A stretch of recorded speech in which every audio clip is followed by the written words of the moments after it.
E aqui na Agro Brasília a gente discute também pecuária. Você sabe, você que é pecuarista, sabe como a pecuária vem se transformando aí nos últimos anos e um dos grandes destaques é a atenção especial com as pastagens, principalmente por conta de um tratamento diferenciado aí com as pastagens, tratando as pastagens aí como uma cultura que exige adubação, que exige um cuidado extra. E é justamente desse cuidado extra que a gente vai falar agora. Aqui comigo está o Bruno Tadeu de Mello, ele é RTV da Adamar. Para a gente entender um pouquinho desse contexto de controle de ervas daninhas, de plantas daninhas dentro de áreas de pastagem. Como é que está essa situação hoje? As plantas daninhas são um problema para o produtor, para a pastagem hoje no Brasil? Boa tarde a todos. Sim, as plantas daninhas é o grande problema hoje que a gente tem nas áreas de pastagens, tá? A gente tem uma perda de capacidade de suporte muito grande com isso. E aí o pecuarista acaba suprindo essa necessidade de falta de pasto em nutrição.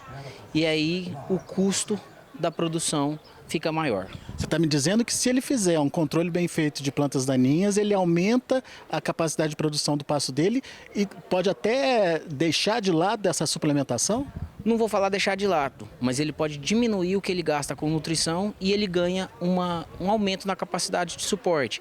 A partir do momento que você faz um herbicida de pastagem numa área, você consegue produzir mais massa. Você produzindo mais massa, você ganha mais arrobas por hectare, consegue colocar um maior suporte e também diminuindo aí o valor do custo de arroba hectareano.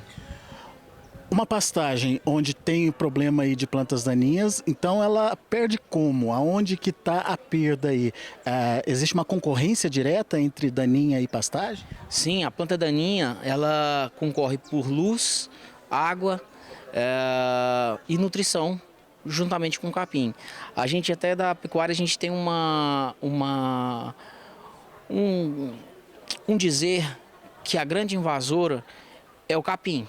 Porque a planta daninha já está ali, ela já está adaptada à região que ela está. Você traz um capim, você coloca o capim na área e você tem que dar condições para ele sobrepor a planta invasora. E é nesse ponto que a gente perde a capacidade de suporte com a falta do herbicida. Porque a planta invasora, ela cresce e ela atrapalha o desenvolvimento da gramínea.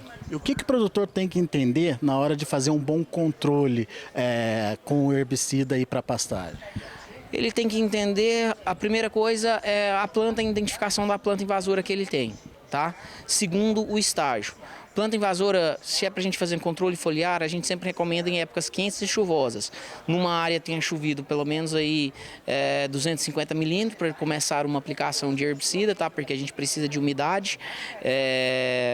E também a identificação da planta, a dosagem, a recomendação do produto certo. Varia muito de região para região o tipo de planta daninha que acaba prejudicando o crescimento e desenvolvimento da pastagem? Sim, sim. No Brasil a gente tem um país com uma diversidade muito grande.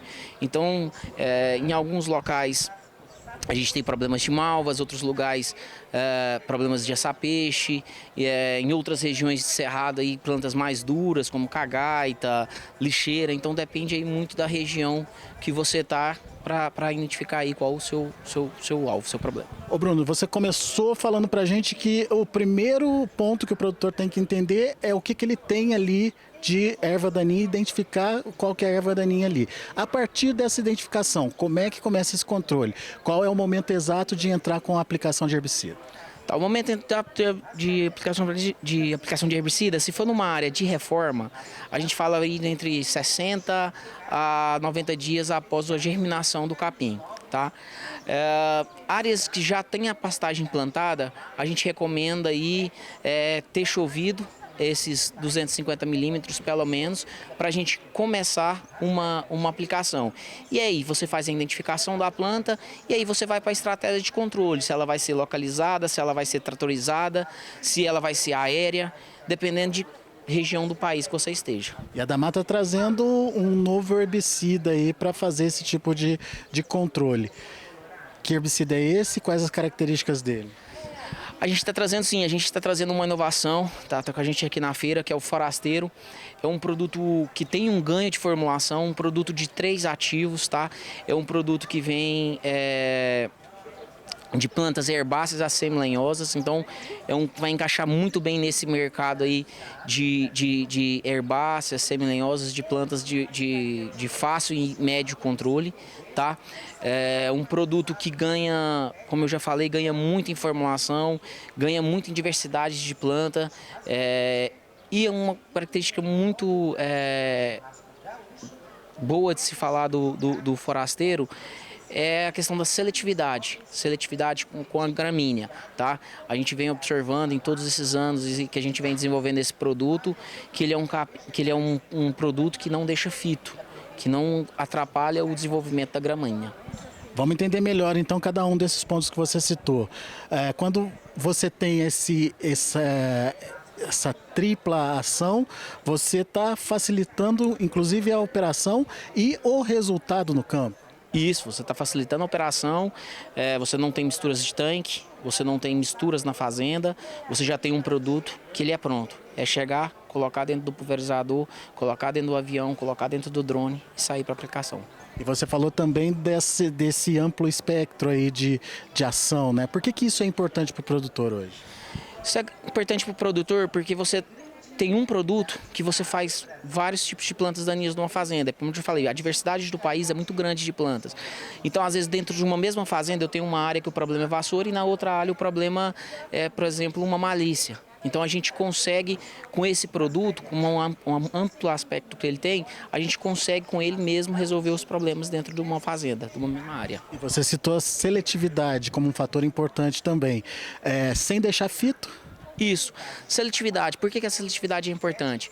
A gente faz aplicação em pastagem para a gente ter ganho, como eu falei no começo, ganho de capacidade de suporte, tá? Se eu aplico algum produto que ele está travando em algum momento o meu capim, já deixa de ser uma vantagem a aplicação do herbicida.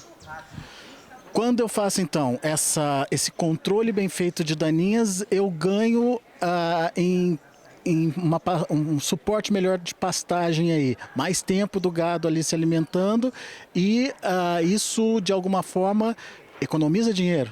Sim, economiza dinheiro.